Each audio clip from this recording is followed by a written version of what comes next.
Good evening. അപ്പോൾ എല്ലാവർക്കും ഒരിക്കൽ കൂടി നമ്മുടെ ഫിസിക്സ് ക്ലാസ്സിലേക്ക് സ്വാഗതം. ഇത് നമ്മുടെ 37th ക്ലാസ്സാണ്. അപ്പോൾ ഇപ്പോൾ നമ്മൾ ഡിസ്കസ് ചെയ്തുകൊണ്ടിരിക്കുന്ന ചാപ്റ്റർ എന്ന് പറയുന്നത് ഓസിലേഷൻ ആൻഡ് വേവ്സ് എന്ന ചാപ്റ്ററാണ്.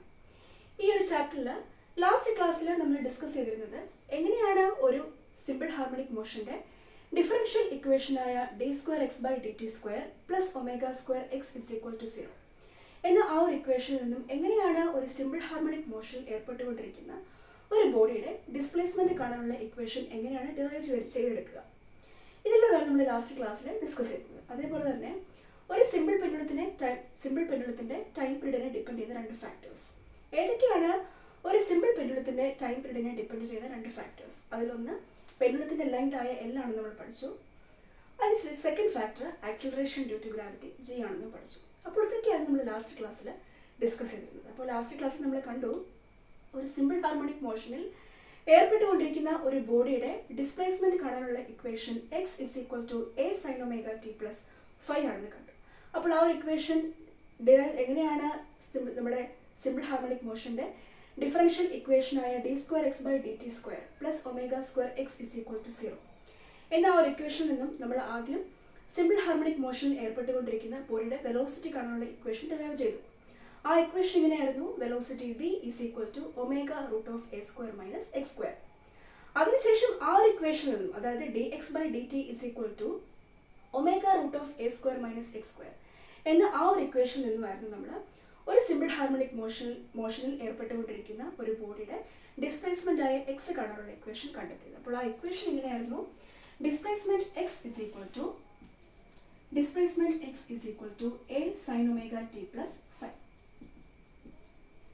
a sin ωt + phi.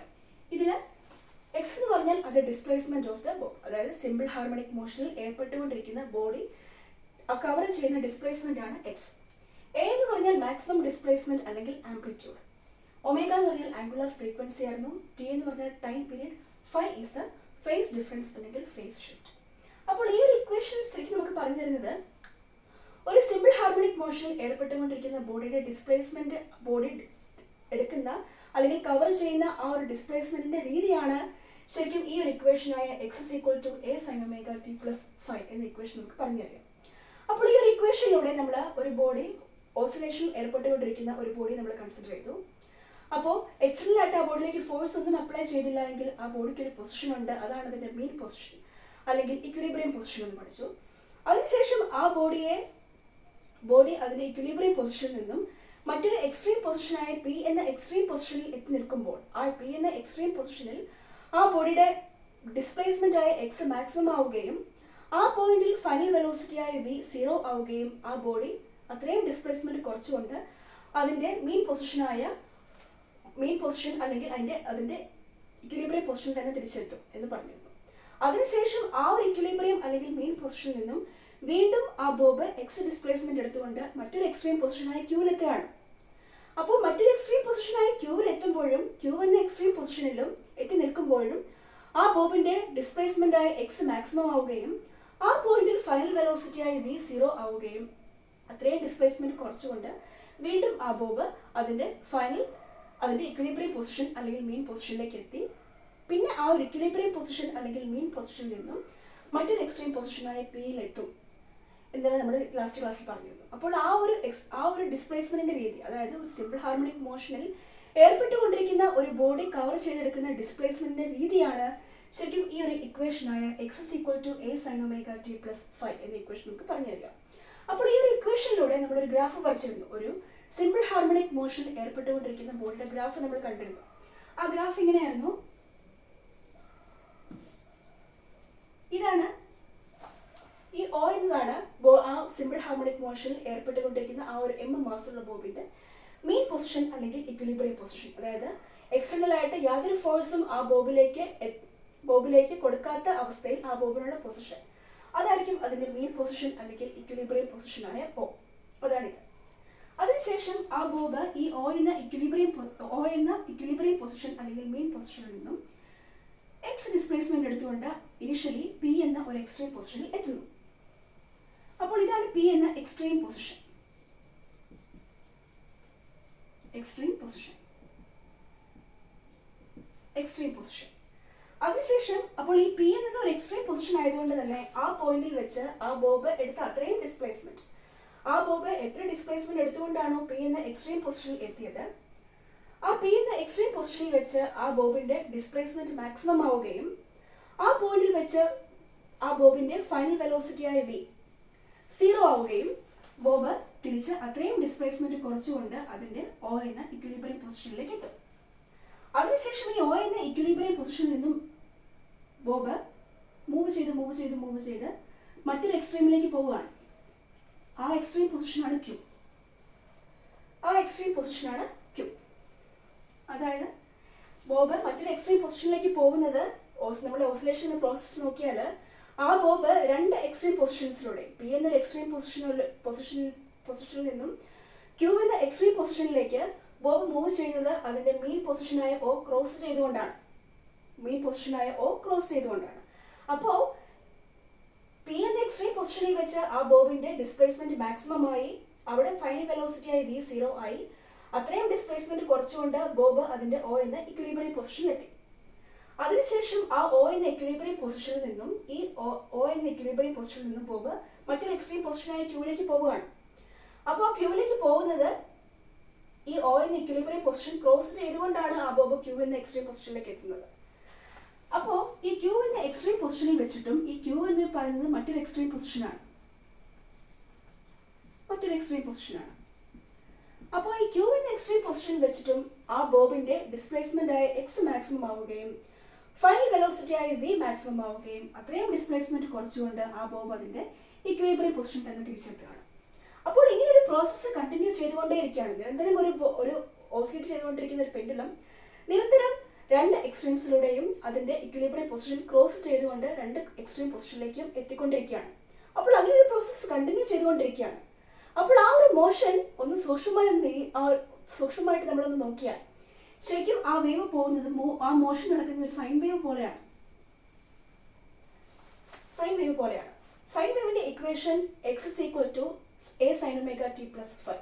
ആ ഒരു ഇക്വേഷൻ തന്നെയാണ് ഈ ഒരു സിമ്പിൾ ഹാർമോണിക് മോഷനിലെ ബോബ് എടുത്തുകൊണ്ടിരിക്കുന്ന ഡിസ്പ്ലേസ്മെന്റ് നമുക്ക് പറഞ്ഞു തരുന്നത്. x = a sin omega t + phi.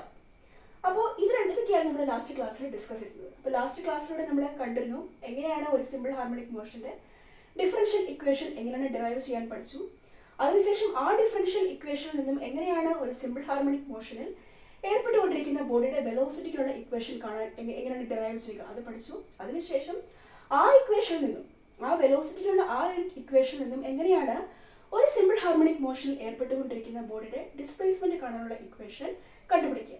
ഇതെല്ലാം എങ്ങനെയാണ് ഡിറൈവ് ചെയ്യുക ഇതെല്ലാം നമ്മൾ ലാസ്റ്റ് ക്ലാസ്സിൽ കണ്ടിരുന്നു. അപ്പോൾ ഈ ഒരു ഇക്വേഷനിലൂടെ, അതായത് സിമ്പിൾ ഹാർമോണിക് മോഷന്റെ ഡിസ്പ്ലേസ്മെന്റ് കാണാനുള്ള ഇക്വേഷൻ ആണിത്. x = a sin omega t + phi. അപ്പോൾ ഈ ഒരു ഇക്വേഷനോട് വ്യക്തമാണ്, ഈ ഒരു ഇക്വേഷൻ നമുക്ക് ശരിക്കും പറഞ്ഞു തരുന്നത് ആ ഒരു സിമ്പിൾ ഹാർമോണിക് മോഷനിൽ ഏർപ്പെട്ടുകൊണ്ടിരിക്കുന്ന ബോഡി കവർ ചെയ്യുന്ന ഡിസ്പ്ലേസ്മെന്റിന്റെ രീതിയാണ്.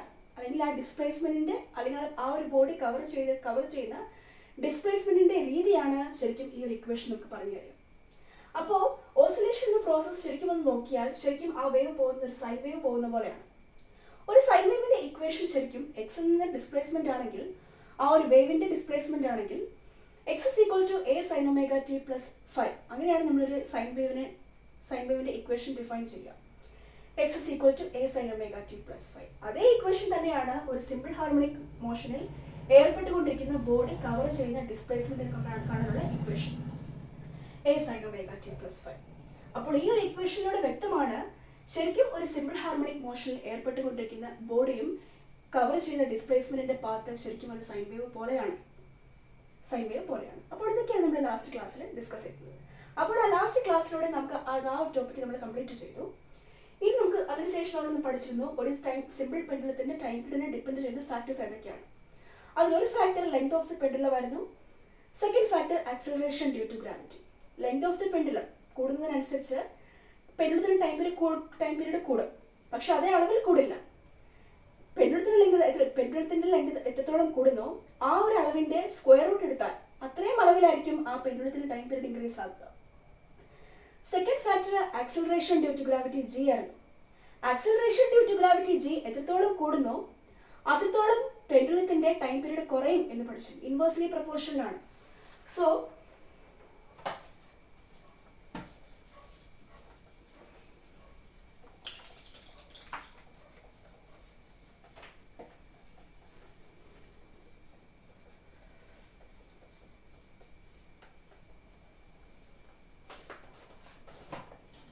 First factor length of the pendulum ആയിരുന്നു.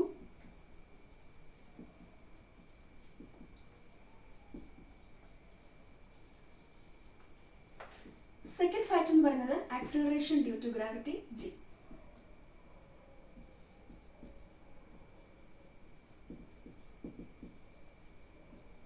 Due to gravity G.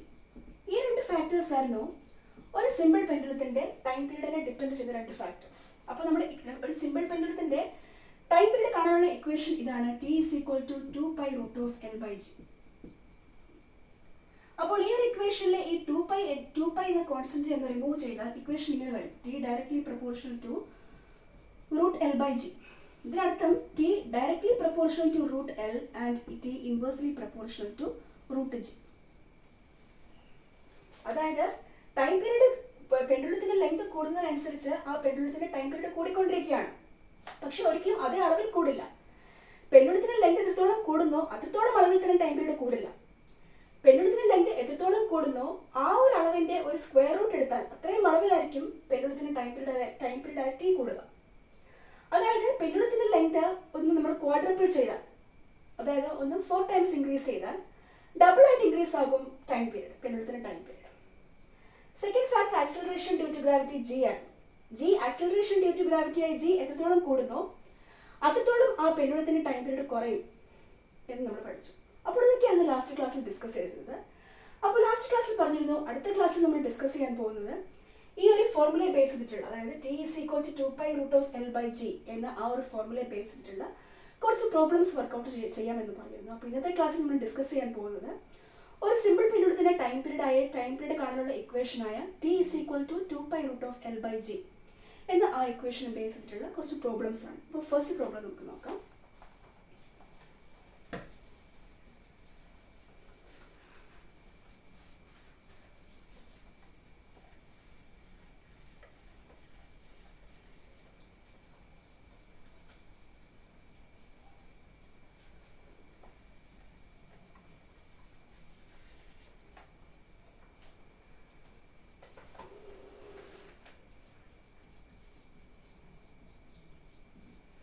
അപ്പോൾ ഇന്നത്തെ ക്ലാസ്സിൽ നമ്മൾ ഡിസ്കസ് ചെയ്യാൻ പോകുന്നത് പ്രോബ്ലംസ് ആണ്. അതായത് നമ്മുടെ സിമ്പിൾ പെൻഡുലത്തിന്റെ ടൈം പീരീഡ് കാണാനുള്ള ഇക്വേഷനായ T is equal to 2π√L/g ആ ഇക്വേഷനെ ബേസ് ചെയ്തിട്ടുള്ള കുറച്ച് പ്രോബ്ലംസ് ആണ് നമ്മൾ ഇന്നത്തെ ക്ലാസ്സിൽ വർക്കൗട്ട് ചെയ്യുന്നത്. ഫസ്റ്റ് പ്രോബ്ലം നോക്കാം, പ്രോബ്ലം നമ്പർ 1. അപ്പോൾ ഫസ്റ്റ് പ്രോബ്ലം ഇതാണ്.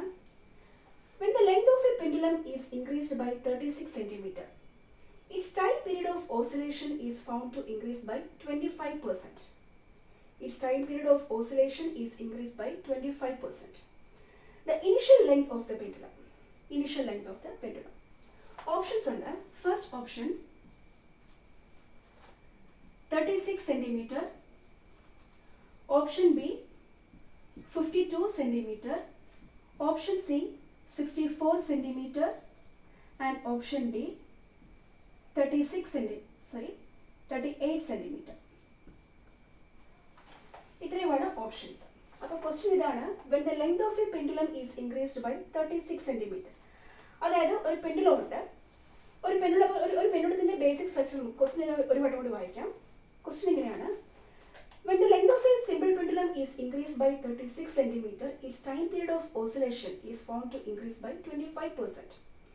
Then the initial length of the pendulum is. അപ്പോൾ നമുക്ക് കണ്ടുപിടിക്കേണ്ടത് ആ പെൻഡുലത്തിന്റെ ഇനിഷ്യൽ ലെങ്ത് ആണ്.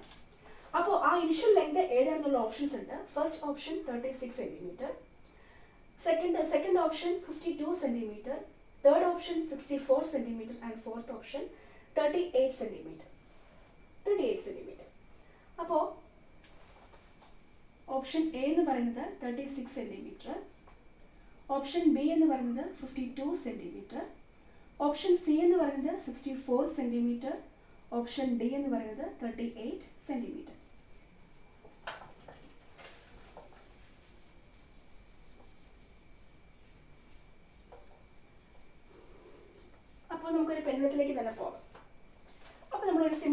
കൺസിഡർ ചെയ്യുകയാണ്. എങ്ങനെയാണ് ഒരു സിമ്പിൾ പെൻഡുലത്തിന്റെ ബേസിക് സ്ട്രക്ചർ? അവിടെ ഒരു പോയിന്റ് ഓഫ് സസ്പെൻഷൻ കാണും. ആ ഒരു പോയിന്റ് ഓഫ് സസ്പെൻഷനിൽ നിന്നും L ലെങ്തിൽ ഒരു സ്ട്രിങ് സസ്പെൻഡ് ചെയ്ത് കാണും. ഈ സ്ട്രിങ്ങിന്റെ എൻഡ് പോർഷനിലായിട്ട് മാസുള്ള ഒരു ബോബിനെ ഹാങ് ചെയ്തിട്ടുണ്ടാവും. ഇതായിരിക്കും ഒരു സിമ്പിൾ പെൻഡുലത്തിന്റെ ബേസിക് സ്ട്രക്ചർ. Bob of മാസിയ.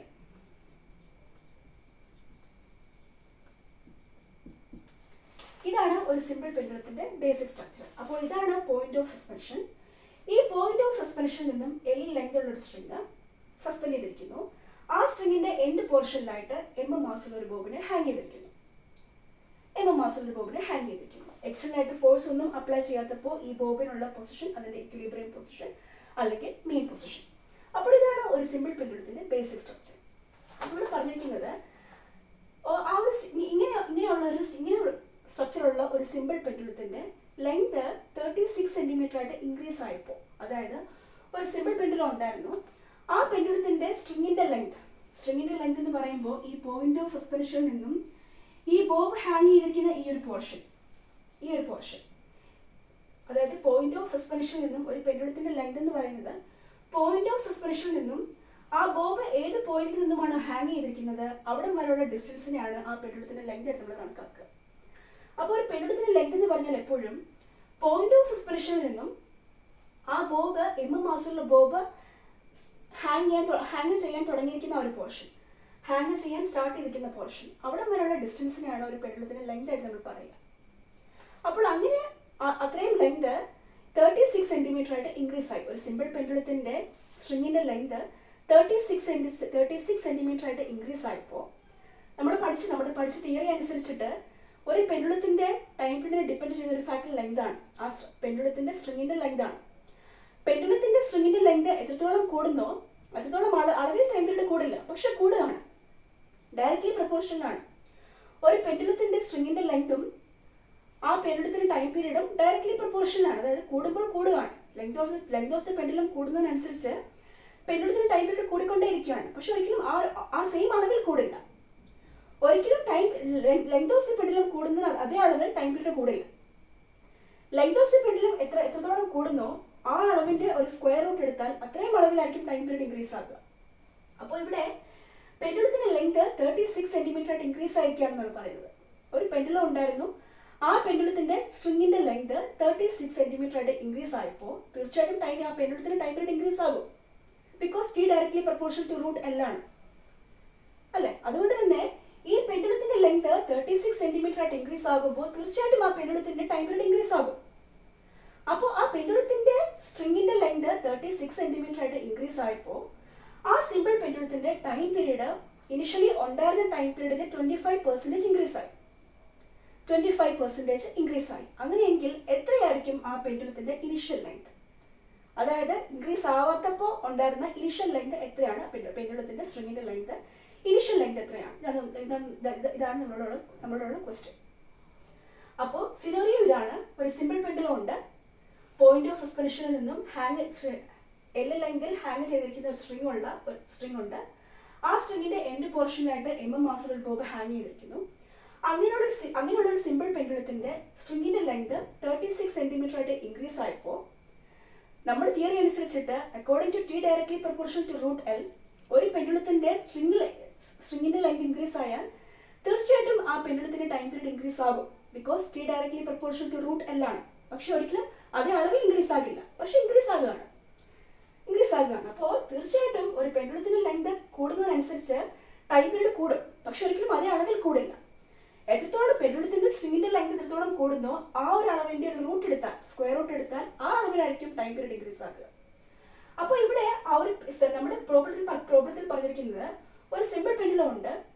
ആ ഒരു സിമ്പിൾ പെൻഡുലത്തിന്റെ സ്ട്രിങ്ങിന്റെ ലെങ്ത് 36 സെന്റിമീറ്റർ ആയിട്ട് ഇൻക്രീസ് ആയപ്പോൾ ആ പെൻഡുലത്തിന്റെ ടൈം പീരീഡ് തീർച്ചയായിട്ടും ഇൻക്രീസ് ആകും. ആ പെൻഡുലത്തിന്റെ ടൈം പീരീഡ് ഇനിഷ്യലി ഉണ്ടായിരുന്ന ടൈം പീരീഡിന്റെ 25% ഇൻക്രീസ് ആയി. അങ്ങനെയെങ്കിൽ എത്രയാണ് ഈ പെൻഡുലത്തിന്റെ സ്ട്രിങ്ങിന്റെ ഇനിഷ്യൽ ലെങ്ത്? ഇതാണ് നമ്മളോട് ചോദിച്ചിരിക്കുന്ന ക്വസ്റ്റ്യൻ. അപ്പോൾ എങ്ങനെയായിരിക്കും ഈ ഒരു പ്രോബ്ലം വർക്ക്ഔട്ട് ചെയ്യുക? ഓപ്ഷൻസ് ഉണ്ട്. പെൻഡുലത്തിന്റെ initial length option A 36 centimetre, option B 52 centimetre, option C 64 centimetre and option D 38 centimetre. അപ്പോൾ എങ്ങനെയായിരിക്കും ഇങ്ങനെ ഒരു പ്രോബ്ലം വർക്കൗട്ട് ചെയ്യുക? അപ്പോൾ ഇതിനു വേണ്ടി നമ്മൾ ഒരു പെൻഡുലത്തിൻ്റെ ഇനിഷ്യൽ ലെങ്ത് എടുക്കണം. അപ്പോൾ ഈ ഒരു പ്രോബ്ലം ചെയ്യാനുള്ള സ്റ്റെപ്പ് നമ്പർ 1 ഇതാണ്.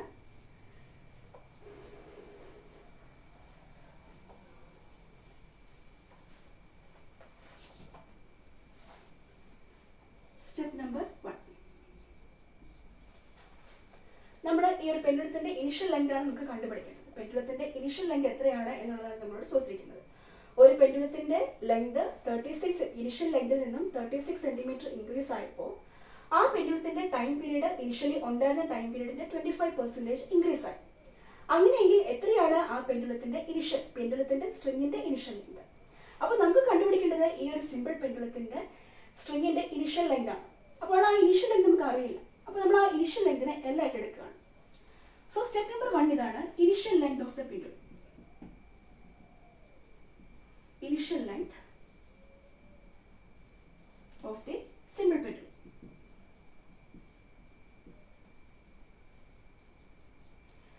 Initial length of the single pendulum. Let the initial length.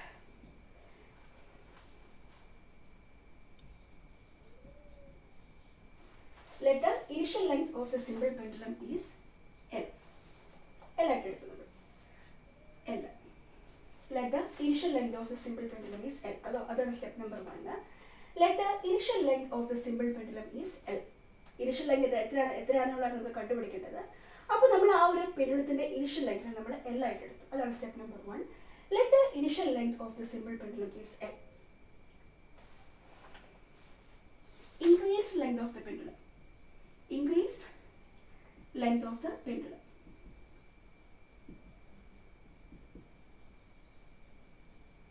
Increased length of the pendulum L dash is equal to, അതായത് ക്വസ്റ്റ്യൻ പറയുന്നത് ഒരു പെൻഡുലത്തിന്റെ ലെങ്ത് അതിന്റെ ഇനിഷ്യലി ഉണ്ടായിരുന്ന ലെങ്തിന്റെ 36 സെന്റിമീറ്റർ ഇൻക്രീസ് ആയപ്പോൾ ടൈം പീരീഡ് ഇനിഷ്യലി ഉണ്ടായിരുന്ന ടൈം പീരീഡിന്റെ 25% ഇൻക്രീസ് ആയി. അപ്പോൾ increased length of the pendulum L dash എത്രയാകണം? ക്വസ്റ്റ്യൻ തന്നെ പറയുന്നുണ്ട് 36 സെന്റിമീറ്റർ ഇൻക്രീസ് ആയി. ഇനിഷ്യലി ഉണ്ടായിരുന്ന ലെങ്തിന്റെ 36 സെന്റിമീറ്റർ ഇൻക്രീസ് ആയി. അപ്പോൾ increased length of the pendulum L dash is equal to L plus 36 ആവണ്ടേ? ഇവിടെ L എന്ന് പറഞ്ഞാൽ initial length of the pendulum ആണ്. 36 സെന്റിമീറ്റർ എന്ന് പറയുന്നത് എത്രത്തോളം ഇൻക്രീസ് ആയി എന്ന ഒരു അളവാണ് 36 centimetre. So let the increased length of the pendulum L dash is equal to L plus 36. L plus 36. ഇനി ഇതേപോലെ തന്നെ നമ്മൾ ടൈം പീരീഡ് എഴുതുകയാണ്. Let the initial time period of the pendulum T. അതാണ് step number 2.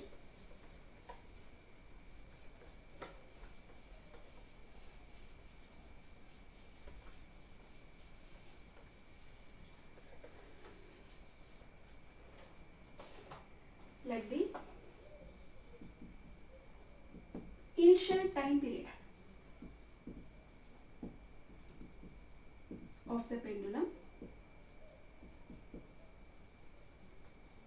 Let the initial time period of the pendulum is T. Of the pendulum T is equal to 2 pi root of L by G. ശരിയല്ലേ? ഒരു പെൻഡുലത്തിന്റെ time period കാണാനുള്ള equation ആണ് T is equal to 2 pi root of L by G. അപ്പോൾ step number 2. Step number 2 ഇതാണ്. Let the initial time period of the pendulum T is equal to 2 pi root of L by G. അങ്ങനെയെങ്കിൽ increased time period of the pendulum length 36 length പെൻഡുലത്തിന്റെ length initial length ആയ L ൽ നിന്നും 36 centimetre increase ആയപ്പോൾ ആ പെൻഡുലത്തിന്റെ time period increase ആയി എന്ന് പറയുന്നുണ്ട്. എത്ര പെർസെൻറ്റേജ്? ഇനിഷ്യലി ഉണ്ടായിരുന്ന ടൈം പീരീഡിന് 25% ഇൻക്രീസ് ആയി എന്ന് പറയുന്നുണ്ട്. അപ്പോൾ let the increase time period of the pendulum let the increased time period of the pendulum T dash is equal to 25% of T ആണ്. 25% of T ആണ്. T plus 25% of T ആണ്. T plus 25% of T ആണ്. അതായത് initially ഉണ്ടായിരുന്ന time പീരീഡിന്റെ 25% ആണ് increase ആയിരിക്കുന്നത്. So increase time period T dash is equal to T plus 25% of T എന്നാണ് നമ്മൾ എഴുതുന്നത്. അതായത് ഇനിഷ്യലി ഉണ്ടായിരുന്ന ടൈം പീരീഡിന്റെ 25% ഇൻക്രീസ് ആയി എന്നാണ് പറയുന്നത്. So increase time period T dash is equal to T plus 25% of T. ഇത്രയും സ്റ്റെപ്സ് എല്ലാവർക്കും മനസ്സിലായെന്ന് വിചാരിക്കുന്നു. അപ്പോൾ ഫസ്റ്റ് സ്റ്റെപ്പിൽ നമ്മൾ ചെയ്തത്, നമ്മുടെ ക്വസ്റ്റ്യൻ ഇതാണ്: ഒരു സിമ്പിൾ പെൻഡുലത്തിന്റെ ലെങ്ത് 36 സെന്റിമീറ്റർ ഇൻക്രീസ് ആയപ്പോൾ ആ പെൻഡുലത്തിന്റെ ടൈം പീരീഡ് ഇനിഷ്യലി ഉണ്ടായിരുന്ന ടൈം പീരീഡിന്റെ 25% ഇൻക്രീസ് ആയി. അങ്ങനെയെങ്കിൽ എത്രയാണ് ആ പെൻഡുലത്തിന്റെ ഇനിഷ്യൽ ലെങ്ത്? ഓപ്ഷൻസ് ഉണ്ട്. Option A 36 centimetre, option B 52 centimetre, option C 64 centimetre and option D 38 centimetre. ഇതാണ് നമ്മുടെ ക്വസ്റ്റ്യൻ. അപ്പോൾ നമ്മുടെ സിനാരിയോ ഇതായിരുന്നു: ഒരു സിമ്പിൾ പെൻഡുലത്തിന്റെ ലെങ്ത് ഇനിഷ്യലി ഉണ്ടായിരുന്ന ലെങ്തിന്റെ 36 സെന്റിമീറ്റർ ഇൻക്രീസ് ആയപ്പോൾ ആ പെൻഡുലത്തിന്റെ ടൈം പീരീഡ് ഇനിഷ്യലി ഉണ്ടായിരുന്ന ടൈം പീരീഡിന്റെ 25% ഇൻക്രീസ് ആയി. എങ്കിൽ എത്രയാണ് ആ പെൻഡുലത്തിന്റെ ഇനിഷ്യൽ ലെങ്ത്? അപ്പോൾ അതിനുവേണ്ടി നമ്മൾ സ്റ്റെപ്പ് നമ്പർ 1 എന്താണ് ചെയ്തത്? നമ്മൾ ആദ്യം പെൻഡുലത്തിന്റെ ഇനിഷ്യൽ ലെങ്താണ് നമുക്ക് കണ്ടുപിടിക്കേണ്ടത്. അപ്പോൾ സ്റ്റെപ്പ് നമ്പർ 1 നമ്മൾ എഴുതി let the initial length of the pendulum is L. അപ്പോൾ ആ പെൻഡുലത്തിന്റെ ഇനിഷ്യൽ ലെങ്ത് നമ്മൾ എൽ ആയിട്ട് എടുത്തു, സ്മോൾ ആയിട്ട് എൽ ആയിട്ട് എടുത്തു. അതിനുശേഷം let the increased length of the pendulum, എത്രത്തോളം അളവിലാണ് ആ പെൻഡുലത്തിന്റെ ലെങ്ത് ഇൻക്രീസ് ആയിരിക്കുന്നത്? 36 സെന്റിമീറ്റർ ആണ് ഇൻക്രീസ് ആയിരിക്കുന്നത്. So let the increased length of the pendulum L dash is equal to L plus 36. അതാണ് സ്റ്റെപ്പ് നമ്പർ 1. സ്റ്റെപ്പ് നമ്പർ 2 ഇതേപോലെ തന്നെ ടൈം പീരീഡും ഇൻക്രീസ് ആയി. പെൻഡുലത്തിന്റെ ലെങ്ത് ഇൻക്രീസ് ആയപ്പോൾ ടൈം പീരീഡും ഇൻക്രീസ് ആയിട്ടുണ്ട്. അപ്പോൾ സ്റ്റെപ്പ് നമ്പർ 2 നമ്മൾ എഴുതി let the initial time period of the pendulum T is equal to 2π√L/g. ഈ T is equal to 2π√L/g എന്ന് പറയുന്നത് ഒരു സിമ്പിൾ പെൻഡുലത്തിന്റെ ടൈം പീരീഡ് കാണാനുള്ള ഇക്വേഷൻ ആണ്. T is equal to 2π√L/g. So ഈ T is equal to 2π√L/g എന്ന് പറയുന്നത് ആ പെൻഡുലത്തിന്റെ ഇനിഷ്യൽ ടൈം പീരീഡ് ആണ്. അതായത് പെൻഡുലം ഇനിഷ്യൽ ലെങ്ത് ആയ എൽ ഹോൾഡ് ചെയ്തപ്പോൾ ആ പെൻഡുലത്തിന് ഉണ്ടായിരുന്ന ടൈം പീരീഡ് ആണ് ഈ T is equal to 2π√L/g. അതിനുശേഷം let the increase time period of the pendulum, പെൻഡുലത്തിന്റെ ലെങ്ത് ഇനിഷ്യൽ ലെങ്തിൽ നിന്നും 36 സെന്റിമീറ്റർ ഇൻക്രീസ് ആയപ്പോൾ പെൻഡുലത്തിന്റെ ടൈം പീരീഡ് ഇൻക്രീസ് ആവുന്നുണ്ട്. ആ ഇൻക്രീസ് ആയ അളവ് 25% ആണെന്ന് പറയുന്നുണ്ട് question. So let the increase time period of the pendulum T dash is equal to T plus 25% of T. അതെന്ന് പറയുന്നത് 1.25 ടി ആണ്. അപ്പോൾ ടി ഡാഷ് എന്ന് പറയുന്നത് 1.25 ടി ആണ്. ടി ഡാഷ് എന്ന് പറയുന്നത് 1.25 ടി ആണ്. ഇത്രയും എല്ലാവർക്കും മനസ്സിലായെന്ന് വിചാരിക്കുന്നു. ഇത്രയും സ്റ്റെപ്പ്, അതായത് സ്റ്റെപ്പ് നമ്പർ 1 നമ്മൾ എന്ത് ചെയ്തു, സ്റ്റെപ്പ് നമ്പർ 2 നമ്മൾ എന്ത് ചെയ്തു എന്നുള്ളത് എല്ലാവർക്കും മനസ്സിലായെന്ന് വിചാരിക്കുന്നു. അതിനുശേഷം ഇപ്പോൾ നമ്മൾ കണ്ടെത്തിയിരിക്കുന്നത് let the initial length of the pendulum നമ്മൾ എൽ ആയിട്ട് എടുത്തു. Increased length of the pendulum L dash is equal to L plus 36 ആയിട്ട് എടുത്തു. അതിനുശേഷം ഇതേപോലെ തന്നെ നമ്മൾ ടൈം പീരീഡിന്റെ കേസ് എഴുതുകയാണ് സ്റ്റെപ്പ് നമ്പർ 2. അപ്പോൾ സ്റ്റെപ്പ് നമ്പർ 2 നമ്മൾ ആദ്യം let the initial time period of the pendulum T is equal to 2π√L/g. അതിനുശേഷം ഇൻക്രീസ്ഡ് പെൻഡുലത്തിന്റെ ലെങ്ത് ഇനിഷ്യലി ഉണ്ടായിരുന്ന ലെങ്തിന്റെ 36 സെന്റിമീറ്റർ ആയിട്ട് ഇൻക്രീസ് ആകുമ്പോൾ ആ പെൻഡുലത്തിന്റെ ടൈം പീരീഡും ഇൻക്രീസ് ആവും. ആ ഇൻക്രീസ് ആവുന്ന അളവ് 25% ആണെന്ന് ക്വസ്റ്റ്യനിൽ പറയുന്നുണ്ട്. So increased time period of the pendulum T dash is equal to T plus 25% of T. അതെന്ന് പറഞ്ഞാൽ 1.25 ടി ആണ്. So increase time period of the pendulum T dash is equal to 1.25 T. ഇത് നമ്മൾ കണ്ടെത്തിയിരിക്കുകയാണ്. ഇത് നമ്മൾ വർക്കൗട്ട് ചെയ്യാൻ പോവുകയാണ്. So let the increase time period of the pendulum, അതാണ് step number 3.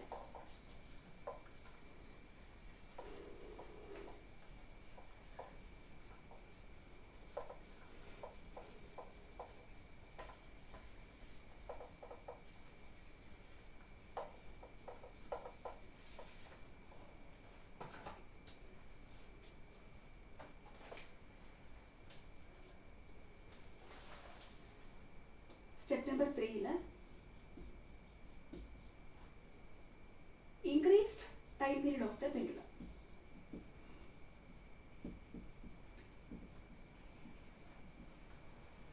Increased time period of the pendulum t dash is equal to 2π√L dash by g dash എഴുതിയാൽ തെറ്റില്ല. Increased time period of the pendulum t dash is equal to 2π√L dash divided by g dash എഴുതിയാൽ തെറ്റില്ല. അപ്പോൾ t is equal to 2π√L/g ആണെങ്കിൽ t dash is equal to 2π√L dash by g dash ആക്കണ്ടേ? എത്രയാണ് t dash? t dash increased time period t dash is equal to t plus 25% of t is equal to 1.25 t നമ്മൾ കണ്ടെത്തിയിട്ടുണ്ട് previous സ്റ്റെപ്പിൽ, step number 2. So t ഡാഷിന് പകരം 1.25 substitute ചെയ്യുക.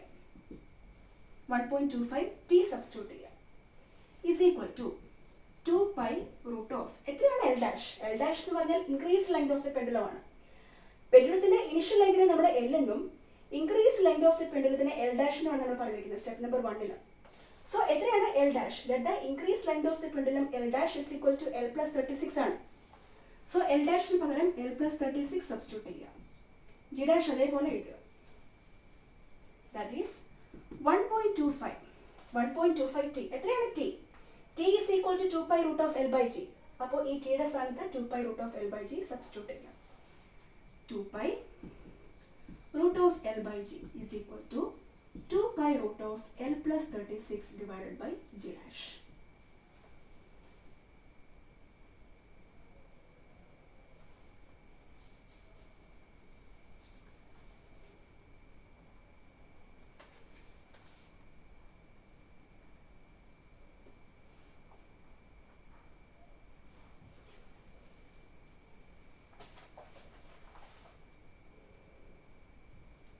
അപ്പോൾ ഇവിടെ നമുക്ക് ഒരു ലെഫ്റ്റ് ഹാൻഡ് സൈഡും ഉണ്ട്, ഒരു റൈറ്റ് ഹാൻഡ് സൈഡും ഉണ്ട്. ഇവിടുത്തെ left hand side 1.25 into 2 pi root of L by G, right hand side 2 pi root of L plus 36 divided by G dash. ഇതിൽ ലെഫ്റ്റ് ഹാൻഡ് സൈഡിലെ 2 പൈയും റൈറ്റ് ഹാൻഡ് സൈഡിലെ 2 പൈയും ക്യാൻസൽ, ജി ഡാഷ് ക്യാൻസൽ. മിച്ചമുള്ളത് 1.25 root L is equal to root L plus 36. അപ്പോൾ ഇവിടെ നമുക്കുണ്ട് left hand side, right hand side. Left hand സൈഡിലുള്ളത് 1.25 റൂട്ട് എൽ, റൈറ്റ് ഹാൻഡ് സൈഡിൽ റൂട്ട് എൽ പ്ലസ് 3. ഈ രണ്ട് ലെഫ്റ്റ് ഹാൻഡ് സൈഡിലെയും റൈറ്റ് ഹാൻഡ് സൈഡിലെയും റൂട്ടിനെ മാറ്റി നമ്മൾ സ്ക്വയർ ചെയ്യുകയാണ്. അപ്പോൾ squaring both L H S and R H S. both LHS and RHS. Squaring both LHS and RHS, therefore 1.25 the whole square L. 1.25 whole square L is equal to L plus 36 എന്ന് വരും. L plus 36 എന്ന് വരും.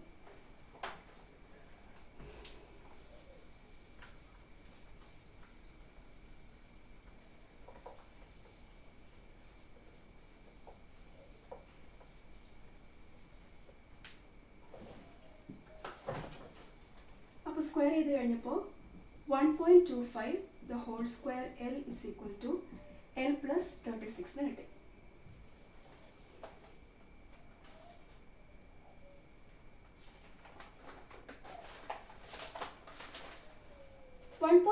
the whole square എന്ന് പറയുന്നത് ഏകദേശം 1.5625 L is equal to L plus 36 എന്ന് വരും. That is 1.5625 L minus L is equal to 36. ഇവിടെ L കോമൺ എടുത്താൽ 1.5625 minus 1 is equal to 36. Or L is equal to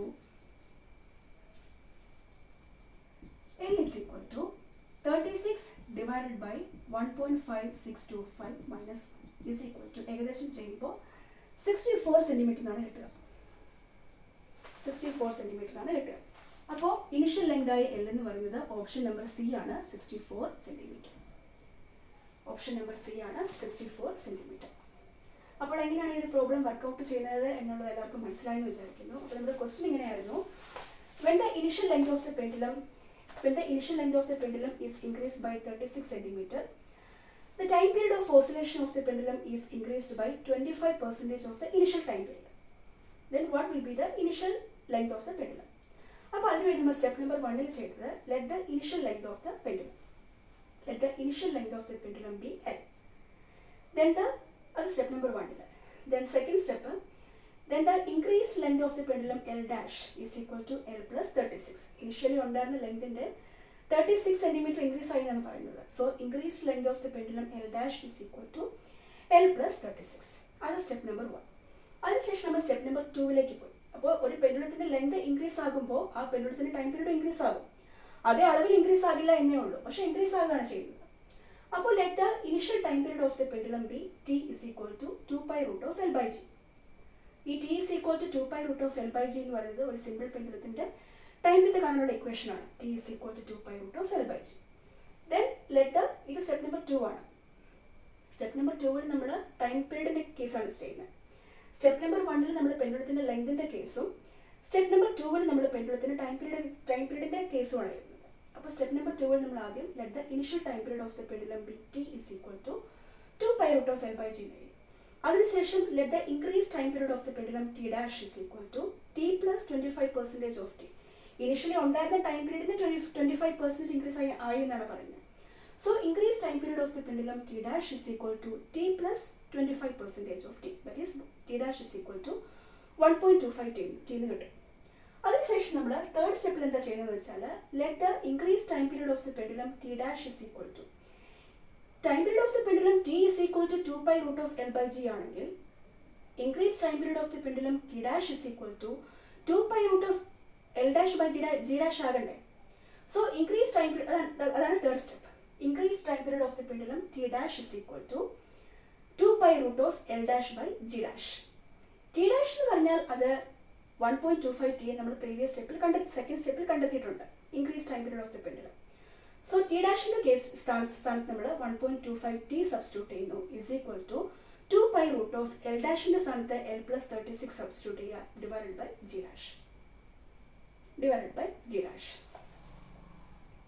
G dash.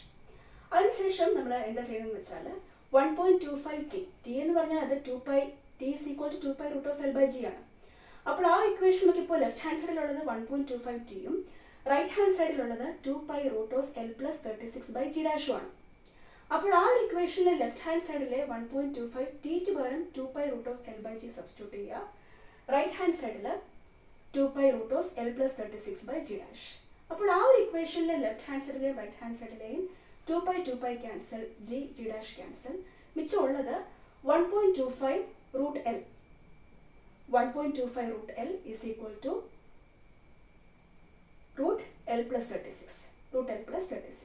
ആ ഇക്വേഷനിലെ ലെഫ്റ്റ് ഹാൻഡ് സൈഡിലെയും റൈറ്റ് ഹാൻഡ് സൈഡിലെയും root കളയാൻ വേണ്ടി സ്ക്വയർ ചെയ്യുമ്പോൾ 1.25 the whole square L is equal to L+36 എന്ന് കിട്ടും. 1.25 the whole square എന്ന് പറഞ്ഞാൽ 1.5625 ആണ്. So 1.5625 L is equal to L+36 എന്ന് കിട്ടും.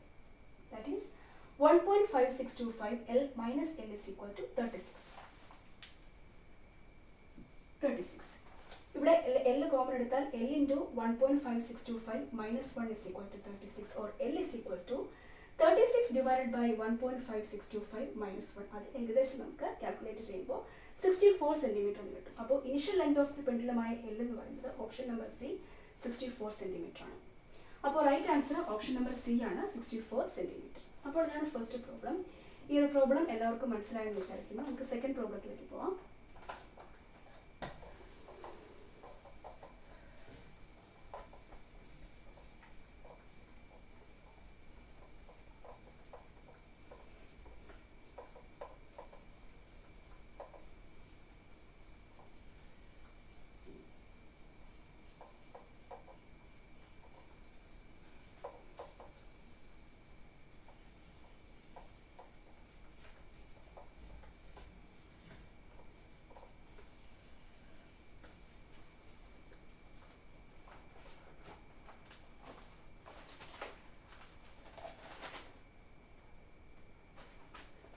സെക്കൻഡ് പ്രോബ്ലം എന്ന് പറയുന്നത് problem number 2.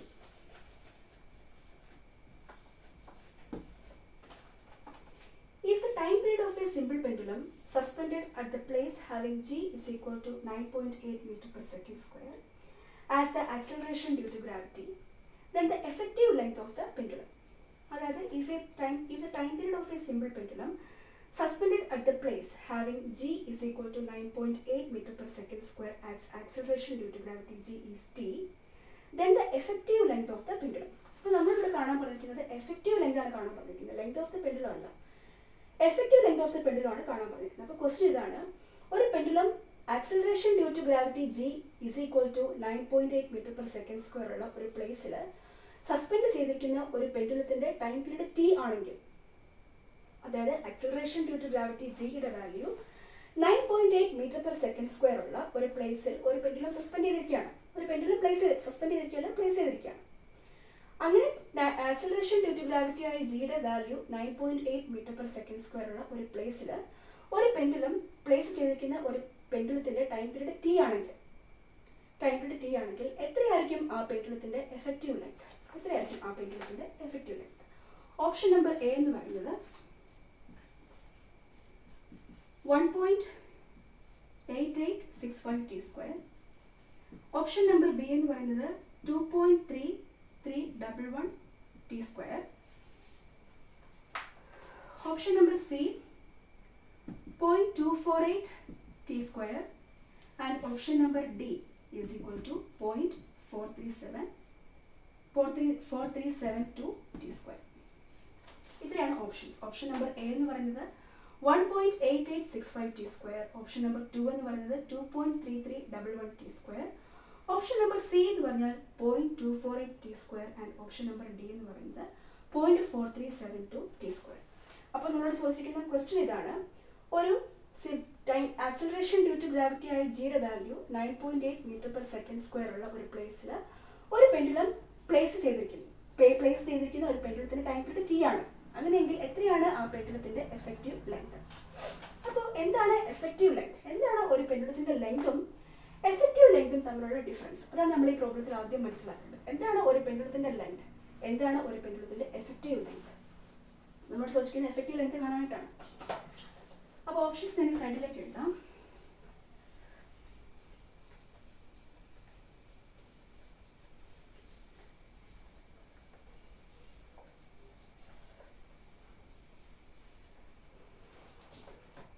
Option number A എന്ന് പറയുന്നത്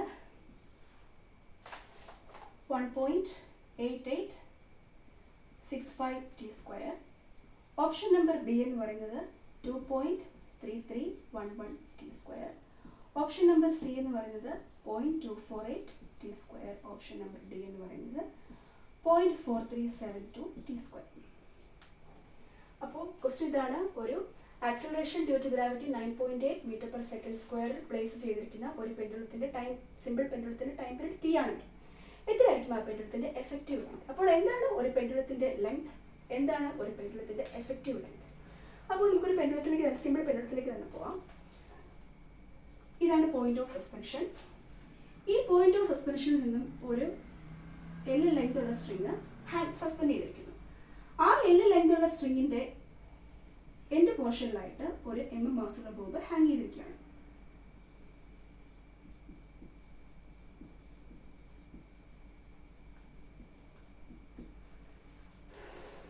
അപ്പോൾ ഇതാണ് point of suspension.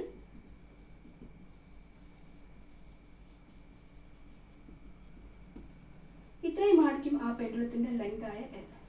Length of the pendulum L.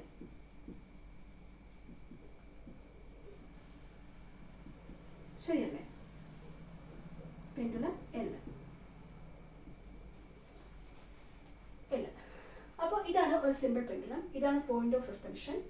ഈ ഒരു പോയിന്റ് ഓഫ് സസ്പെൻഷനിൽ നിന്നും L ലെങ്ത് ഉള്ള ഒരു സ്ട്രിങ് സസ്പെൻഡ് ചെയ്തിരിക്കുന്നു. ആ പോയിന്റ് ഓഫ് സസ്പെൻഷനിൽ നിന്നും ആ സ്ട്രിങ്ങിന്റെ എൻഡ് പോർഷനിലായിട്ട് മാസുള്ള ബോബിനെ ഹാങ് ചെയ്തിരിക്കുന്നു. ഇതാണ് സിമ്പിൾ പെൻഡുലത്തിന്റെ ബേസിക് സ്ട്രക്ചർ.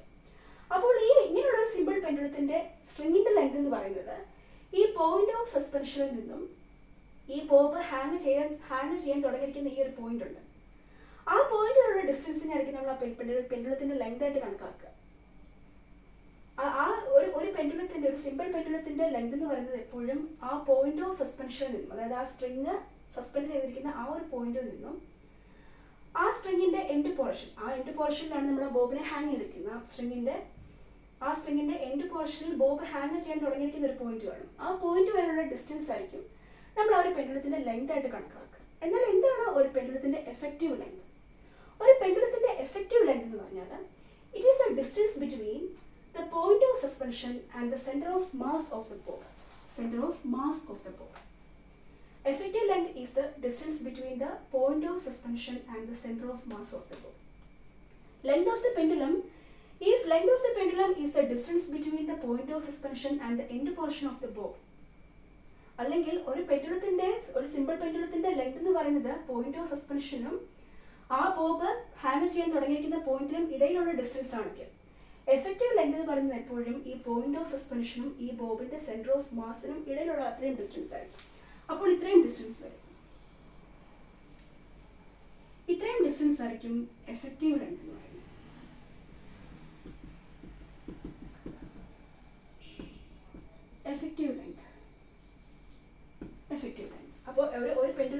എഫക്റ്റീവ് ലെങ്ത് എന്ന് പറഞ്ഞാൽ പോയിന്റ് ഓഫ് സസ്പെൻഷനിൽ നിന്നും ആ ബോബിന്റെ സെന്റർ ഓഫ് മാസ് വരെയുള്ള ദൂരത്തിനെ ആയിരിക്കും പോയിന്റ് ഓഫ് എഫക്റ്റീവ് ലെങ്ത് ആയ എൽ എന്ന് പറയാം. എഫക്റ്റീവ് ലെങ്ത് ആയത് എൽ. ഒരു ബോബിന്റെ ഒരു സിമ്പിൾ പെൻഡുലത്തിന്റെ പോയിന്റ് ഓഫ് സസ്പെൻഷനിൽ നിന്നും ആ ഒരു ബോബിന്റെ ആ ബോബ് ഹാങ് ചെയ്തിരിക്കുന്ന ഒരു ബോബ് കാണുമല്ലോ, എം മാസുള്ള ബോബ്, ആ ബോബിന്റെ സെന്റർ ഓഫ് മാസ്, ആ ബോബിന്റെ ടിപ്പ് വരെയുള്ള ഡിസ്റ്റൻസ് അല്ല, ആ ബോബിന്റെ സെന്റർ ഓഫ് മാസ് വരെയുള്ള ഡിസ്റ്റൻസിനെ ആയിരിക്കും നമ്മൾ ആ ഒരു പെൻഡുലത്തിന്റെ എഫക്റ്റീവ് ലെങ്ത് ആയിട്ട് പറയുക. അപ്പോൾ എന്താണ് സെന്റർ ഓഫ് മാസ്? ഈ സെന്റർ ഓഫ് മാസ് എന്ന് പറയുന്നത് വളരെ പ്രധാനപ്പെട്ട ഒരു ടേം ആണ്. നമ്മുടെ റൊട്ടേഷൻ മെക്കാനിക്സ് ഒക്കെ പഠിക്കുമ്പോൾ സെന്റർ ഓഫ് മാസ് പഠിക്കും. Very very important term. ലോകത്തുള്ള എല്ലാ വസ്തുക്കൾക്കും ഉണ്ട് ഒരു സെന്റർ ഓഫ് മാസ്. ഏതൊരു ചെറിയ വസ്തുക്കൾക്ക് പോലും ഉണ്ട് ഒരു സെന്റർ ഓഫ് മാസ്. അപ്പോൾ എന്താണ് സെന്റർ ഓഫ് മാസ്? ഒരു ബോഡിയുടെ സെന്റർ ഓഫ് മാസ് എന്ന് പറഞ്ഞാൽ ഒരു ബോഡി നമ്മൾ കൺസിഡർ ചെയ്യുന്നത്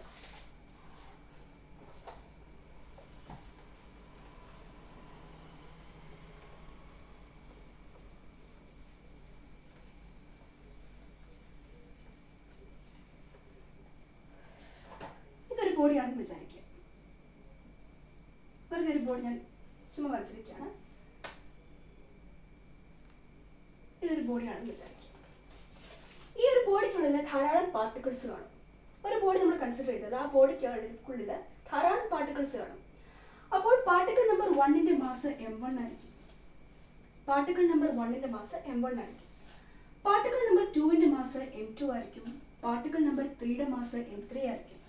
പാർട്ടിക്കിൾ നമ്പർ 4ന്റെ മാസ് m4 ആയിരിക്കും. അങ്ങനെ nth പാർട്ടിക്കിളിന്റെ മാസ് mn ആയിരിക്കും. അപ്പോൾ അങ്ങനെ ഒരു ബോഡി നമ്മൾ കൺസിഡർ ചെയ്താൽ ആ ബോഡിക്കുള്ളിൽ ധാരാളം പാർട്ടിക്കിൾസ് കാണും. ഓരോ പാർട്ടിക്കിൾസിനും മാസ് കാണും. മാസ് പറഞ്ഞാൽ മലയാളത്തിൽ ഖനം എന്ന് പറയും. അപ്പോൾ ആ ഓരോ പാർട്ടിക്കിൾസിന്റെയും മാസ് ശരിക്കും പറഞ്ഞാൽ കേന്ദ്രീകരിച്ചിരിക്കുന്ന ഒരു പോയിന്റ് കാണും.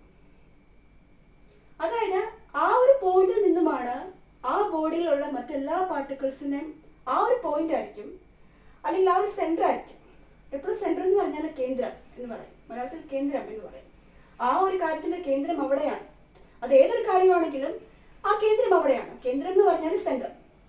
അപ്പോൾ സെന്റർ ഓഫ് മാസ് എന്ന് പറഞ്ഞാൽ മാസിന്റെ കേന്ദ്രം. അപ്പോൾ ഒരു ബോഡി നമ്മൾ കൺസിഡർ ചെയ്താൽ ഏതെങ്കിലും ഒരു ബോഡി കൺസിഡർ ചെയ്താൽ ആ ബോഡിക്കുള്ളിൽ ധാരാളം പാർട്ടിക്കിൾസ് കാണും. ഓരോ പാർട്ടിക്കിൾസിനും മാസ് കാണും. അപ്പോൾ n നമ്പർ ഓഫ് പാർട്ടിക്കിൾസ് ഉണ്ടെങ്കിൽ ഫസ്റ്റ് പാർട്ടിക്കിളിന്റെ മാസ് m1, സെക്കൻഡ് പാർട്ടിക്കിളിന്റെ മാസ് m2, തേർഡ് പാർട്ടിക്കിളിന്റെ മാസ് m3, ഫോർത്ത് പാർട്ടിക്കിളിന്റെ മാസ് m4, അങ്ങനെ nth പാർട്ടിക്കിളിന്റെ മാസ് m. അങ്ങനെയെങ്കിൽ അപ്പോൾ ഈ ഒരു ബോഡിയുടെ സെന്റർ ഓഫ് മാസ് എന്ന് പറയുന്നത് ഈ ഓരോ പാർട്ടിക്കിൾസിന്റെ മാസും കേന്ദ്രീകരിച്ചിരിക്കുന്ന ഒരു പോയിന്റ് കാണും. അതായത് ആ ഒരു പോയിന്റിൽ നിന്നുമായിരിക്കും ആ ഒരു ബോഡിയുടെ മറ്റെല്ലാ പാർട്ടിക്കിൾസിനും മാസ് എന്ന ഒരു കൺസെപ്റ്റ് ഇമ്പാർട്ട് ചെയ്യുന്നത് ആ ഒരു പെർട്ടിക്കുലർ പോയിന്റ് ആയിരിക്കും. ആ ഒരു ബോഡിയിലെ ആ ഒരു പെർട്ടിക്കുലർ പോയിന്റിൽ നിന്നുമായിരിക്കും ആ ബോഡിയിൽ ചുറ്റുമുള്ള മറ്റെല്ലാ പാർട്ടിക്കിൾസിനും മാസ് എന്ന ഒരു കൺസെപ്റ്റ് ഇമ്പാർട്ട് ചെയ്ത് കൊടുക്കുന്നത് ആ ഒരു പർട്ടിക്കുലർ പോയിന്റ് ആയിരിക്കും. അല്ലെങ്കിൽ ആ ഓരോ പാർട്ടിക്കിൾസിന്റെ മാസ് കേന്ദ്രീകരിച്ചിരിക്കുന്നത് ഈ ഒരു പർട്ടിക്കുലർ പോയിന്റിലായിരിക്കും. ആ ഒരു പോയിന്റിനെയാണ് നമ്മൾ സെന്റർ ഓഫ് മാസ് എന്ന് വിളിക്കുക. Centre of mass. എല്ലാ ബോഡിക്കും ഉണ്ട് ഒരു സെന്റർ ഓഫ് മാസ്. അപ്പോൾ സെന്റർ ഓഫ് മാസ് എന്ന് പറഞ്ഞാൽ ഒരു ബോഡി എടുത്താൽ ആ ഒരു ബോഡിയുടെ ഹോൾ മാസ് കോൺസെൻട്രേറ്റ് ചെയ്തിരിക്കുന്ന ഒരു പോയിന്റ്. ഈ ഒരു ബോഡി എടുത്താൽ ആ ഒരു ബോഡിയുടെ ഹോൾ മാസ് എന്ന് പറഞ്ഞാൽ ആ ബോഡിക്കകത്തുള്ള ഓരോ പാർട്ടിക്കിൾസിന്റെ മാസ് ആയിരിക്കും ആ ബോഡിയുടെ ഹോൾ മാസ്. ശരിയല്ലേ? ഒരു ബോഡി എടുത്താൽ ആ ഒരു ബോഡിക്കുള്ളിലുള്ള ഓരോ പാർട്ടിക്കിൾസിന്റെയും മാസ് ആയിരിക്കും ആ ബോഡിയുടെ ഹോൾ മാസ്. ആ ഒരു ബോഡിയുടെ ഹോൾ മാസ് എന്ന് പറഞ്ഞാൽ ഓരോ പാർട്ടിക്കിൾസും കോൺട്രിബ്യൂട്ട് ചെയ്യുന്ന മാസ് ആയിരിക്കും ആ ഒരു ബോഡിയുടെ എൻറ്റയർ മാസ്. ആ എൻറ്റയർ മാസ് കേന്ദ്രീകരിച്ചിരിക്കുന്ന ഒരു പോയിന്റ് ആണ്, അല്ലെങ്കിൽ കോൺസെൻട്രേറ്റ് ചെയ്തിരിക്കുന്ന ഒരു പോയിന്റ് ആണ്. ആ പോയിന്റിനെയാണ് നമ്മൾ ശരിക്കും സെന്റർ ഓഫ് മാസ് എന്ന് വിളിക്കുക. Centre of mass. അപ്പോൾ എല്ലാ വസ്തുക്കൾക്കും ഉണ്ട് സെന്റർ ഓഫ് മാസ്. അപ്പോൾ സെന്റർ ഓഫ് മാസ് എന്ന് പറഞ്ഞാൽ ഒരു ബോഡിയുടെ ഒരു ഹോൾ മാസ് കോൺസെൻട്രേറ്റ് ചെയ്തിരിക്കുന്ന ഒരു പർട്ടിക്കുലർ പോയിന്റ്. അപ്പോൾ ഒരു ബോഡി നമ്മൾ എടുത്താൽ ആ ഒരു ബോഡിക്കുള്ള ധാരാളം പാർട്ടിക്കിൾസ് കാണും. പാർട്ടിക്കിൾ നമ്പർ 1, അപ്പോൾ പാർട്ടിക്കിൾ നമ്പർ 1ന്റെ മാസ് m1, പാർട്ടിക്കിൾ 2ന്റെ മാസ് m2, പാർട്ടിക്കിൾ 3യുടെ മാസ് m3, പാർട്ടിക്കിൾ 4ന്റെ മാസ് m4, അങ്ങനെ nth പാർട്ടിക്കിളിന്റെ മാസ് mn. അപ്പോൾ ഈ ഒരു ബോഡിയുടെ ഹോൾ മാസ് എന്ന് പറഞ്ഞാൽ ഈ ഓരോ പാർട്ടിക്കിൾസും കോൺട്രിബ്യൂട്ട് ചെയ്യുന്ന മാസ് ആയിരിക്കും. ശരിയല്ലേ? ഈ ഒരു എൻറ്റയർ ബോഡിയുടെ ഹോൾ മാസ് എന്ന് പറയുന്നത് ആ ബോഡിക്കകത്തുള്ള ഓരോ പാർട്ടിക്കിളും കോൺട്രിബ്യൂട്ട് ചെയ്യുന്ന മാസ് ആയിരിക്കും ആ ഒരു ബോഡിയുടെ ഹോൾ മാസ്. അപ്പോൾ ആ ഒരു ബോഡിയുടെ ഹോൾ മാസ് കേന്ദ്രീകരിച്ചിരിക്കുന്ന ഒരു പർട്ടിക്കുലർ പോയിന്റ് കാണും. അല്ലെങ്കിൽ ആ ഒരു പർട്ടിക്കുലർ പോയിന്റിൽ നിന്നുമായിരിക്കും ആ ബോഡിക്ക് ഉള്ളിലുള്ള മറ്റെല്ലാ പാർട്ടിക്കിൾസിനും മാസ് എന്ന ഒരു കൺസെപ്റ്റ് ഇമ്പാർട്ട് ചെയ്ത് കൊടുക്കുന്ന ഒരു പർട്ടിക്കുലർ പോയിന്റിൽ നിന്നുമായിരിക്കും. അല്ലെങ്കിൽ ആ ഒരു ബോഡിക്കകത്തുള്ള ഓരോ പാർട്ടിക്കിൾസിന്റെ മാസ് കേന്ദ്രീകരിച്ചിരിക്കുന്നത് ആ ഒരു പെർട്ടിക്കുലർ പോയിന്റിൽ നിന്നുമായിരിക്കും. ആ പോയിന്റിനെയാണ് നമ്മൾ സെന്റർ ഓഫ് മാസ് എന്ന് വിളിക്കുക. ഒരു ബോഡിയുടെ ഹോൾ മാസ് കേന്ദ്രീകരിച്ചിരിക്കുന്ന പോയിന്റ്. അപ്പോൾ എല്ലാ ബോഡിക്കും ഉണ്ടൊരു സെന്റർ ഓഫ് മാസ്. ഇവിടെ സ്കെയിലിന് പോലും ഉണ്ടൊരു സെന്റർ ഓഫ് മാസ്. അപ്പോൾ ഇതൊരു സ്കെയിൽ ആണെങ്കിൽ ഈ ഒരു സ്കെയിലുണ്ടൊരു സെന്റർ ഓഫ് മാസ്. അപ്പോൾ സെന്റർ ഓഫ് മാസ് നമുക്ക് ശരിക്കും ഈസി ആയിട്ട് കണ്ടുപിടിക്കും. സെന്റർ ഓഫ് മാസ് എങ്ങനെ കണ്ടുപിടിക്കുന്നത് വെച്ചാൽ,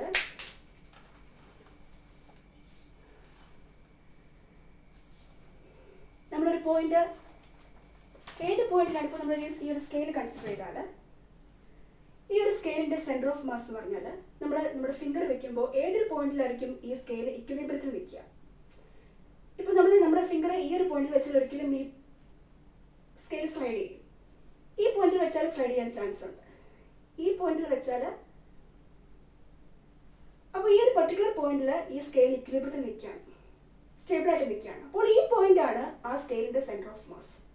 അപ്പോൾ ഈ പോയിന്റ് ഈ സ്കെയിലിന്റെ സെന്റർ ഓഫ് മാസ് എന്ന് പറഞ്ഞാൽ ഈ സ്കെയിലിനുള്ളിൽ ധാരാളം പാർട്ടിക്കിൾസ് കാണും. ഓരോ പാർട്ടിക്കിളിനും ഓരോ മാസ് കാണും. ആ എല്ലാ മാസും കേന്ദ്രീകരിച്ചിരിക്കുന്ന പെർട്ടിക്കുലർ പോയിന്റ്, അതായിരിക്കും ഈ സ്കെയിലിന്റെ സെന്റർ ഓഫ് മാസ്. അപ്പോൾ ഈ ഒരു പെർട്ടിക്കുലർ പോയിന്റിലാണ് ഈ സ്കെയിൽ ഇക്വിലിബ്രിയത്തിൽ നിൽക്കുന്നത്. അപ്പോൾ ഈ സ്കെയിലിന്റെ സെന്റർ ഓഫ് മാസ് എന്ന് പറഞ്ഞാൽ ഈ പോയിന്റ് ആണ്. അപ്പോൾ ഏതൊരു പോയിന്റിൽ പിടിക്കുമ്പോഴാണോ ആ ഒരു ബോഡി ഇക്വിലിബ്രിയത്തിൽ നിൽക്കുക, ആ പോയിന്റ് ആയിരിക്കും ആ ബോഡിയുടെ സെന്റർ ഓഫ് മാസ്. അപ്പോൾ എല്ലാ വസ്തുക്കൾക്കും ഉണ്ട് സെന്റർ ഓഫ് മാസ്. അപ്പോൾ സെന്റർ ഓഫ് മാസ് എന്ന് പറഞ്ഞാൽ ഒരു ബോഡിയുടെ ഹോൾ മാസ് കോൺസെൻട്രേറ്റ് ചെയ്തിരിക്കുന്ന ഒരു പോയിന്റിനാണ് നമ്മൾ സെന്റർ ഓഫ് മാസ് എന്ന് പറയുന്നത്. അപ്പോൾ ഒരു പെൻഡുലത്തിന്റെ എഫക്റ്റീവ് ലെങ്ത് എന്ന് പറഞ്ഞാൽ പോയിന്റ് ഓഫ് സസ്പെൻഷനിൽ നിന്നും ആ ബോബിന്റെ സെന്റർ ഓഫ് മാസ് വരെയുള്ള ദൂരത്തിനാണ് നമ്മൾ എഫക്റ്റീവ് ലെങ്ത് എന്ന് വിളിക്കുക. പോയിന്റ് ഓഫ് സസ്പെൻഷനിൽ നിന്നും ആ ബോബിന്റെ സെന്റർ ഓഫ് മാസ് വരെയുള്ള ദൂരത്തിനാണ് എഫക്റ്റീവ് ലെങ്ത് എന്ന് വിളിക്കുക.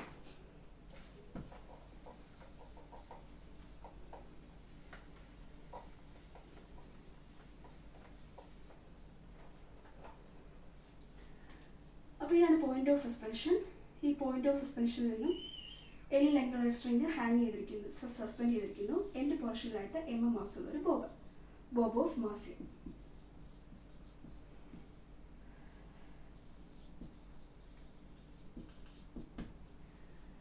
അപ്പോൾ ഇതാണ് പോയിന്റ് ഓഫ് സസ്പെൻഷൻ. ഈ പോയിന്റ് ഓഫ് സസ്പെൻഷനിൽ നിന്നും എൽ ലെങ്തുള്ള ഒരു സ്ട്രിങ് ഹാങ് ചെയ്തിരിക്കുന്നു. ആ സ്ട്രിങ്ങിന്റെ എൻഡ് പോർഷനിലായിട്ട് മാസുള്ള ഒരു ബോബ്, എൽ ലെങ്തുള്ള സ്ട്രിങ് സസ്പെൻഡ് ചെയ്തിരിക്കുന്നു.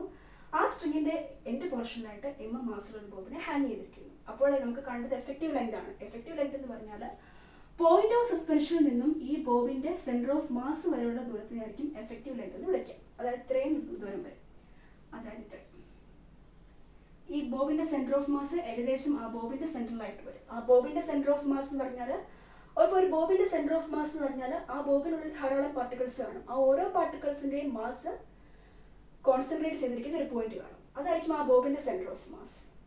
അതായത് ആ ബോബിന്റെ ഒരു ഹോൾ മാസ് കേന്ദ്രീകരിച്ചിരിക്കുന്ന പോയിന്റ് അല്ലെങ്കിൽ കോൺസെൻട്രേറ്റ് ചെയ്തിരിക്കുന്ന point.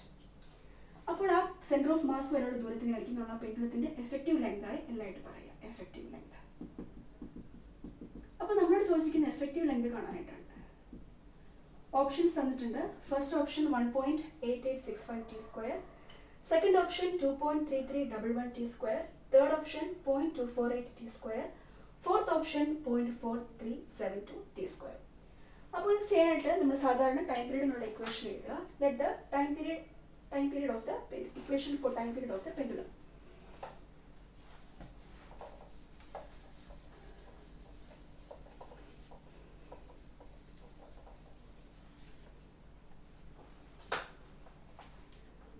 Let the step number 1,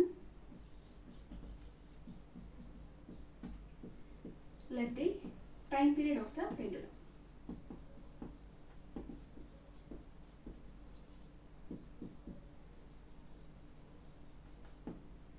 T is equal to 2 pi root of L by G. Equation number 1 ആയിട്ട് നമ്മൾ എഴുതി. ഇനി നമ്മൾ എന്താ ചെയ്തതെന്ന് വെച്ചാൽ ഈ ഒരു ഇക്വേഷൻ നമ്പർ 1, അതായത് T is equal to 2 pi root of L by G എന്ന ഇക്വേഷനിൽ നമുക്ക് ലെഫ്റ്റ് ഹാൻഡ് സൈഡും ഉണ്ട് റൈറ്റ് ഹാൻഡ് സൈഡും ഉണ്ട്. ഏതാണ് ലെഫ്റ്റ് ഹാൻഡ് സൈഡ്? T ആണ് left hand side time period. Right hand side ഏതാണ്? 2 pi root of L by G ആണ് റൈറ്റ് ഹാൻഡ് സൈഡ്. ഈ ഇക്വേഷനിലെ ലെഫ്റ്റ് ഹാൻഡ് സൈഡിനെയും റൈറ്റ് ഹാൻഡ് സൈഡിനെയും സ്ക്വയർ ചെയ്യുക. So T² is equal to 4 pi square L by G എന്ന് വരും. L by G എന്ന് വരും. or GT² is equal to 4 pi square എന്ന് വരും. ജിയുടെ value 9.8 into T square is equal to 4 into 3.14 the whole square.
So gt square is equal to 4 pi square L എന്ന് കിട്ടും. ഞാൻ L എഴുതാൻ വിട്ടുപോയി, really sorry, L. So ജിയുടെ value 9.8, t square is equal to 4 into പൈയുടെ value 3.14, pi square വരുമ്പോൾ square into L. or L is equal to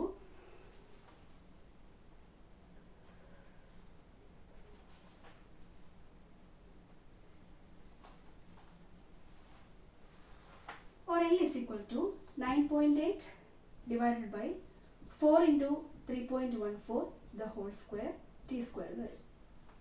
ഇത് ചെയ്യുമ്പോൾ ഏകദേശം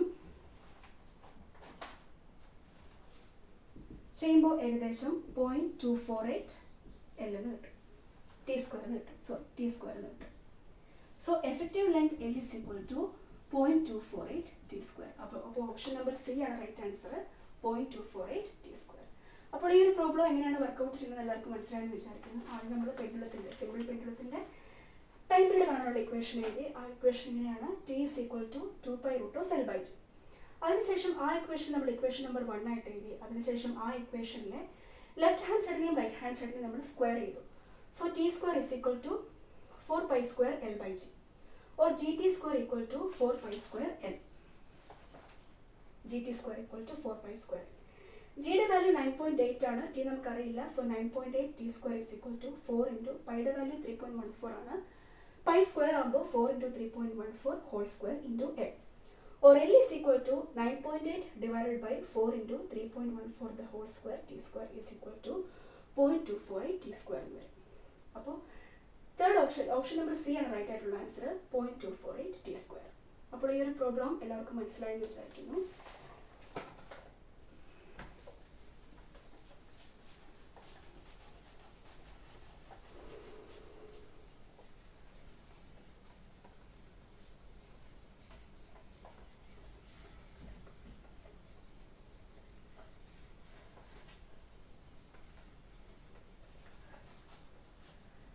പ്രോബ്ലം എന്ന് പറയുന്നത്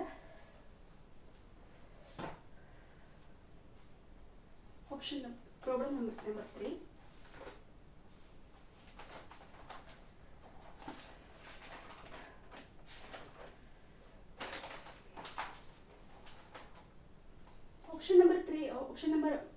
പ്രോബ്ലം നമ്പർ 3 ഒരു പ്രോബ്ലം അല്ല.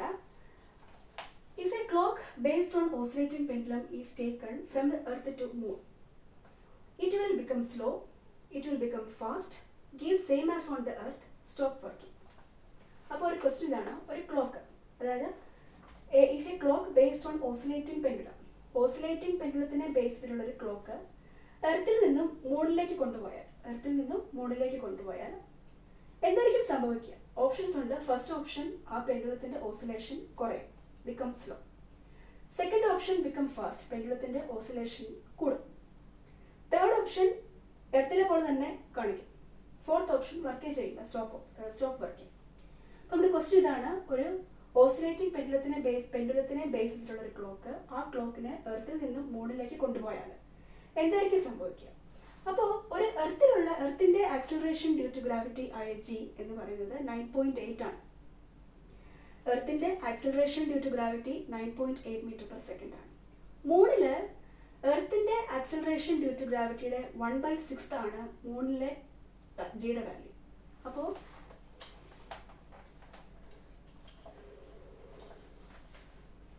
ആൻസർ ഇങ്ങനെയാണ് പറയുന്നത്. Acceleration due to gravity G, acceleration due to gravity g of moon is about 1/6 of the acceleration due to gravity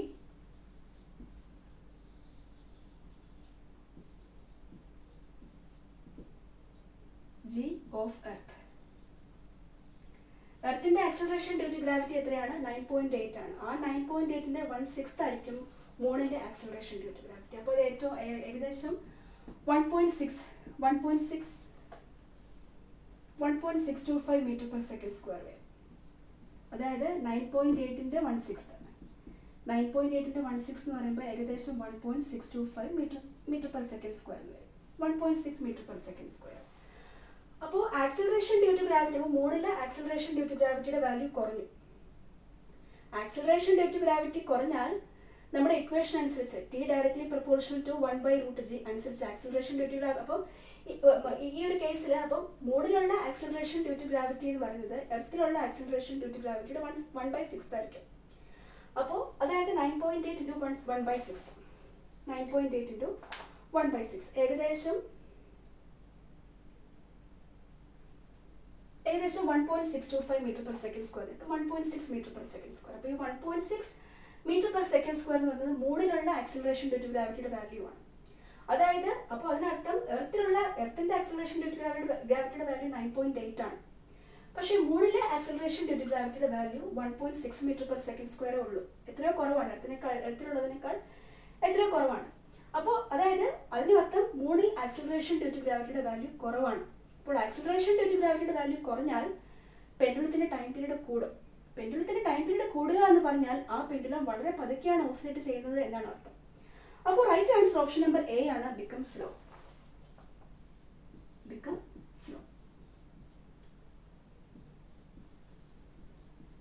അപ്പോൾ അതിന്റെ കീ ഇതാണ്. മൂണിലെ acceleration due to gravity G എന്ന് പറയുന്നത് എർത്തിലുള്ള ആക്സിലറേഷൻ ഡ്യൂ ടു ഗ്രാവിറ്റിയുടെ 1/6 ഉള്ളൂ. അപ്പോൾ 9.8 × 1/6 = 1.625 മീറ്റർ പെർ സെക്കൻഡ് സ്ക്വയർ എന്ന് കിട്ടും. അതായത് മൂണിലുള്ള ആക്സിലറേഷൻ ഡ്യൂ ടു ഗ്രാവിറ്റിയുടെ വാല്യൂ 1.6 ആണ്.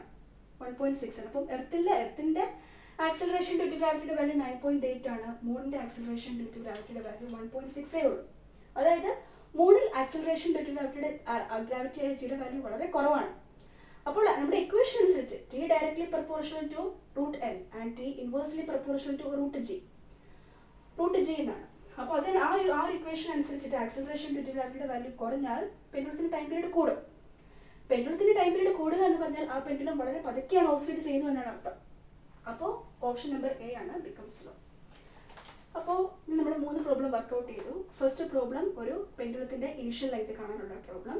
സെക്കൻഡ് പ്രോബ്ലം ഒരു പെൻഡുലത്തിന്റെ എഫക്റ്റീവ് ലെങ്ത് കാണാനുള്ള പ്രോബ്ലം. അപ്പോൾ നമ്മൾ എന്താണ് എഫക്റ്റീവ് ലെങ്ത് എന്ന് പഠിച്ചു, എന്താണ് സെന്റർ ഓഫ് മാസ് എന്ന് പഠിച്ചു.